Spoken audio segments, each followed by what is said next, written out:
The live TV, सच सबसे आगे। नमस्कार, द लाइव टीवी देख रहे हैं आप। मैं हूं हर्षिता सिंह आपके साथ। केंद्र के नए कृषि कानूनों के विरोध में बीजेपी के खिलाफ किसानों का विरोध प्रदर्शन लगातार जारी है। किसान बीजेपी नेताओं का घेराव कर अपनी भड़ास निकाल रहे हैं। कभी हरियाणा तो कभी पंजाब तो कभी यूपी के अलग अलग क्षेत्रों में आप देख रहे हैं कि बीजेपी नेताओं को किसानों के भारी विरोध का सामना करना पड़ रहा है। किसानों के बार बार हत्थे चढ़ रहे हैं बीजेपी नेता। इस बार पटियाला राजपुरा में किसानों ने भाजपा के जिला इंचार्ज भावेश अग्रवाल का जबरदस्त विरोध किया है। आपको बता दें कि भावेश अग्रवाल यहां भाजपा की मीटिंग में हिस्सा लेने पहुंचे थे, जहां किसानों ने उन्हें घेर लिया। उनके साथ काफी हाथापाई हुई, धक्का मुक्की भी हुई है, जहां पुलिस बल को बीजेपी नेता के बचाव में उतरना पड़ा। उसके बाद पुलिस ने उन्हें वहां से सुरक्षित निकाला। लेकिन उस पूरे घटना के पीछे की कहानी किसानों ने ये बताया है कि किसान यहां बाकी बैठकों की तरह शांतिपूर्ण तरीके से बीजेपी नेता के बैठक का विरोध करने आए थे, घेराव करने आए थे नेताओं का, जो किसान काफी वक्त से करते आ रहे हैं। लेकिन उन्हें यहां रिवॉल्वर दिखाया गया बीजेपी नेताओं के द्वारा, जिसके बाद किसान भड़क गए और फिर विरोध के साथ साथ बात हाथापाई तक पहुंच गई। तो ये तो अभी की बात हो गई, लेकिन बीजेपी नेताओं का ऐसा विरोध पिछले आप देखिए कि लगभग 8 महीनों से होता आ रहा है, जहां बीजेपी नेता कृषि कानून और किसान आंदोलन के कारण अपने ही क्षेत्र में खदेड़े जा रहे हैं, भगाए जा रहे हैं, बार बार पकड़े जा रहे हैं, कई बार बुरी तरीके से पिट भी चुके हैं, कपड़े तक फाड़ दिए गए हैं नेताओं के बीच चौराहे पर, बीच सड़कों पर। इसके अलावा अभी बीते दिन ही भाजपा शासित हरियाणा के हिसार में भाजपा के प्रदेश अध्यक्ष ओपी धनखड़ के काफिले को किसानों द्वारा काले झंडे दिखाए गए थे। वो खबर हमने आपको दिखाई थी, आपको याद होगा। किसानों का विरोध देखते हुए भाजपा नेता ओपी धनखड़ का काफिला 200 मीटर पहले ही यू टर्न लेकर के वहां से निकल गया। ये घटना पंजाब के खड़र गांव की है। बीजेपी नेता को हिसार जाना था, तो वहां जाने के लिए उन्होंने हांसी हिसार नेशनल हाईवे के बजाय हांसी के खरड़ मयर होते हुए जाने का विचार किया था।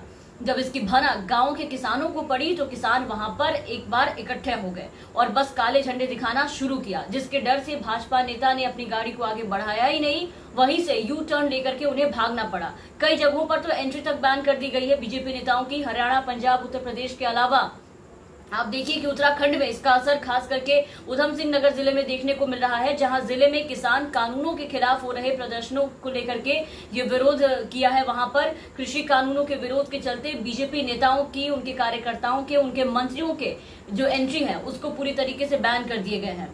किसान विरोधी बता करके गांव में उनकी एंट्री पर रोक लगा दी गई है। इसको लेकर के गांव के लोगों ने बाकायदा एक बैनर भी टांग दिया है, आप देख पा रहे होंगे, और बोर्ड पर लिखा है कि बीजेपी नेताओं और कार्यकर्ताओं का इस गांव में आना सख्त मना है। ग्रामीणों का कहना है कि अगर नेता या कार्यकर्ता गांव में आते हैं तो अपनी सुरक्षा के जिम्मेदार वो खुद होंगे। इसी मामले को लेकर के ग्रामीणों ने पंचायत भी की थी। उसमें ये कहा गया था कि केंद्र में बीजेपी की सरकार है, और फिर भी देखिए कि किसान संगठनों की मांग पर केंद्र सरकार किसान विरोधी कृषि कानून को वापस नहीं कर रही है, अपने जिद पर अड़ी हुई है। और ऐसे ऐसे बोर्ड्स कई जगह पहले भी देखने को मिल चुके हैं, खास करके उत्तर प्रदेश के कई क्षेत्रों में मिल चुके हैं ऐसे देखने के लिए, जहां बीजेपी नेताओं की एंट्री बैन कर दी गई है और ना मानने पर वहां फिर भी जाने पर उनकी अच्छे से हजामत भी की गई है। ना मानने पर वहां जाने पर उनकी अच्छे से हजामत भी की गई है। किसान महीनों से दिल्ली के अलग अलग बॉर्डर पर आप देख रहे हैं कि किसान कानूनों के विरोध में आंदोलन कर रहे हैं, लगातार धरना प्रदर्शन कर रहे हैं। किसान अपने अपने तरीके से विरोध प्रदर्शन कर रहे हैं। दिल्ली की सीमाओं पर पंजाब,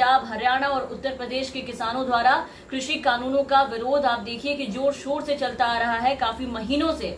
कोरोना महामारी के दौरान भी आपने देखा कि किसानों ने भाजपा सरकार के खिलाफ मोर्चा खोल रखा था। माना जा रहा है अब इन सब के बाद कि इस किसान आंदोलन का असर अब आने वाले 2022 में जो विधानसभा चुनाव होने वाले हैं, वहां पंजाब और उत्तर प्रदेश विधानसभा चुनावों पर खास करके इसका असर पड़ने वाला है। और किसानों ने तो ऐसे भी मोर्चा खोल रखा है इनके खिलाफ। किसान संगठनों ने विधानसभा चुनाव में भाजपा के खिलाफ मोर्चा खोलने की बात पहले ही कह दी है। भाजपा नेताओं और मंत्रियों का खुले तौर पर विरोध किया जा रहा है सभी जगहों पर, और ज्यादा करके उन्हें अभी से अवगत कराया जा रहा है कि बीजेपी को वोट ना करें। पंजाब और हरियाणा के कई गांव में भाजपा नेताओं और कार्यकर्ताओं की एंट्री बंद कर दी गई है, उन्हें वहां से भगाया जा रहा है।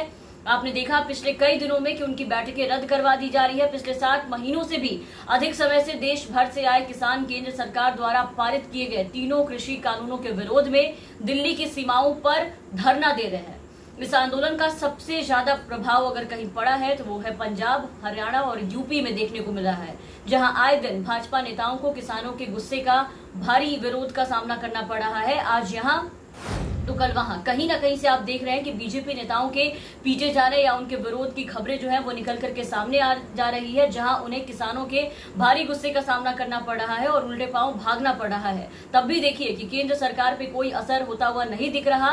वो अपने जिद से टस से मस होने का नाम नहीं ले रहे, फिर चाहे इनके मंत्री क्षेत्रों में कितने भी बुरी से बुरे परिस्थितियों का सामना ही उन्हें क्यों ना करना पड़े।